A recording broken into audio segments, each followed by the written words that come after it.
Thank you so much for tuning in to Right to Life Radio. We are going to... in the news the last few days, Planned Parenthood released its annual report, which is basically a report of its goings-on and its doings for their sort of fiscal year 2015 to 2016. And it's very bizarre. They released it very late this year. I'm not sure why. I think it might be because there's embarrassing stuff in it, and they were trying to massage it as much as they can. Usually they release this in January. This year they waited till the end of May. And one of the reasons why they've been having so much bad stuff is something that President Trump pointed out. We got a little video clip here. This is President Trump during the debate talking about late-term abortions, and then a series of Planned Parenthood officials sort of confirming exactly what Donald Trump says they do during late-term abortions. Roll the tape. If you go with what Hillary is saying, in the 9th month, you can take the baby and rip the baby out of the womb of the mother just prior to the birth of the baby. Then there's a flash up. You have to describe this. The Washington Post, Forbes, Vice, ripped the baby out of the womb. What Donald Trump got wrong all the about media, abortion in America. all the media said that statement by Donald Trump was incorrect.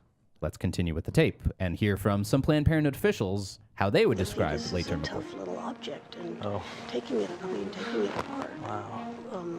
On day one is very difficult. But oh my God, I get it. When the skull is broken, that's really sharp. An eyeball just fell down into my lap, and that was gross.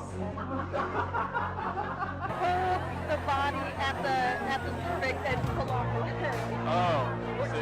am I getting the uterus or the fetus? Oh, good, fetus. What have I got? Nothing. Let's try again. Last week I was in Sacramento and she said I need 4 intact limbs. Let's just give them all the violence that the person is killing. Let's just give them all that. You can say that that's okay, but it's not okay with me. So there you go. Basically, that was a series of different Planned Parenthood officials describing the very gruesome ways in which they perform late-term abortions. So to talk with us a bit about what is in the Planned Parenthood annual report, we did an interview with Arina Grossu. Arina is the director of the Center for Human Dignity at the Family Research Council, which is a big Washington, D.C. social conservative think tank. And she was very kind to sit down with us to call in and do an interview for us. So we're going to roll the tape. Here is Arina Grossu talking about the Planned Parenthood annual report. We're talking today with Arina Grossu. Arina works for Family Research Council and is a very good friend of mine. Arina had an article published by Family Research Council about Planned Parenthood's annual report. So first, Arina, welcome to Right to Life Radio, and thank you so much for joining me. Thanks for having me on. So why don't you explain to our listeners real quickly what the Planned Parenthood annual report is or purports to be? So every year, each organization puts out an annual report. We have a number of Planned Parenthood's annual reports from years past. What's different about this year is that it usually comes out in January, and it was end of May when it came out, and so we have no idea why they held it for as long as they did. This new report focuses on the 100 years since Margaret Sanger started her first illegal birth control clinic in New York City. But what we see in the numbers is what we expected from Planned Parenthood, meaning the numbers of abortions are up, and the numbers of other services that they always highlight are actually down. And so that's the big picture. Abortions are up by at least 4,300. And a number of their services, including, for example, cancer screenings, are down by half since 2011. For the first time in history, abortions now outnumber their basic breast exams that they do. And these are not mammograms.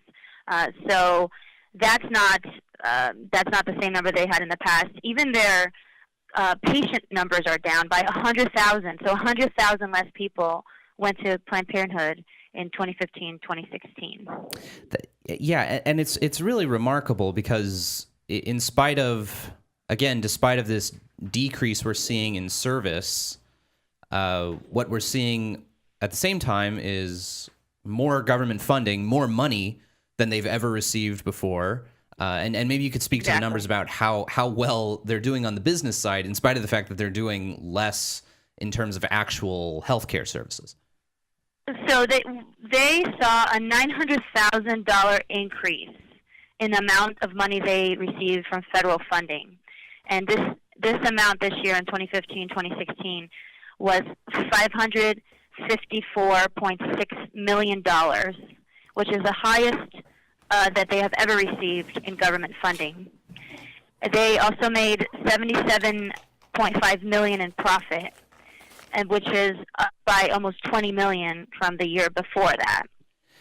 But not only are their services down, even the numbers of their facilities is down. So they had 661 facilities back in 2014, 2015, and in 2015, 2016, they are about 645 or 650 facilities. And so they've also closed like 15 or 17 facilities as well. And their patients are down. The numbers are up. And we know that Cecile Richards makes about, I think the last one was $900,000. So everyone's doing well everyone's doing well other than like actual patients who want any service other than abortion. That's right. And when they add up all the services that they have for pregnant women, so this includes pregnancy services for so their services of abortion, prenatal care, miscarriage services, and adoption referrals. Abortion accounts for almost 96% of their services to pregnant women. So their claim that abortion is only 3% of their services is false, because they break it out by each individual test they do, and we know that 96% of their services to pregnant women are abortions.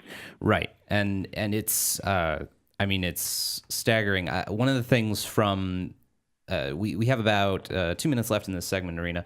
One of the things I thought was interesting was their repeated denials about the meaning behind David Daleidon's undercover videos, and in this report, taking the opportunity to repeatedly say, oh, they were heavily selectively edited and they've been widely and resoundingly discredited, which makes me think, you repeat a lie often enough, eventually it becomes true. What did you think about this sort of repeated denial of the impact of the Center for Medical Progress videos that were in this report? Right. They're trying to rewrite history. There was an independent report analysis that was done to make sure that nothing was edited, and this report, which was done by Firestone, it was a company that works with Fortune 500 companies, and they did their own independent review of the videos and found that there were no edits. There were no edits in it. And so they can try to continue selling that story, but not only do we have the videos, what's even more important is what the different Planned Parenthood top leaders are saying in those videos, and that can't be edited. No, there's no. When they're laughing about eyeballs falling out. Yeah, there's no context of that the makes baby's that head, better.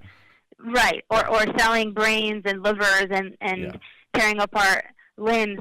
There's no way that could be edited to mean anything other than what those different Planned Parenthood leaders are saying. So that was part one of our interview with Arina Grossu from the Center for, not for the Center for Medical Progress, from Family Research Council. The Center for Human Dignity. There you go. We're going to take a break, and we'll be right back with more with Arina Grossu about Planned Parenthood's annual report, what they're up to, here on Right to Life Radio. Stay tuned.